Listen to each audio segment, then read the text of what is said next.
to a substitute. Does anyone wish to strike the last word? Mr. Paulsen, recognized. Sure, I'd like to strike the last word. Mr. Chairman, I just want to say I'm excited about the work that this committee has accomplished and put together in the American Innovation Act.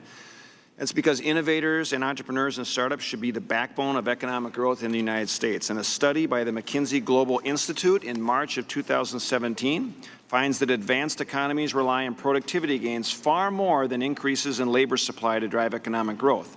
And America is no exception and relies critically on innovation for our economic growth.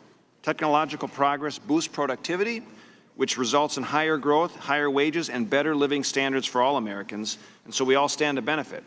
However, we have seen troubling indicators lately.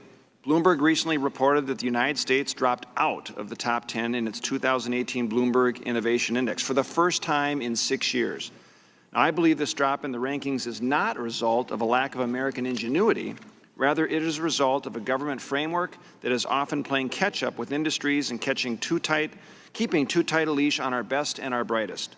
One important way to help foster a friendlier atmosphere for our innovators is to continue to modernize our tax code in order to allow startups to base their decision-making on the success of their ideas and market forces rather than on tax considerations. And Section 3 of this legislation makes a down payment on accomplishing that goal. A startup company creating the next life-saving drug or device or newest app or a technological breakthrough will often operate for years without bringing a product to market or turning a profit. All the while, it is building up net operating losses that it hopes to carry forward in order to offset its future tax burden when it begins to turn a profit. Now, many of these companies do not make it through this initial unprofitable stage. Mr. Buchanan outlined those statistics, and the tax code often works against them.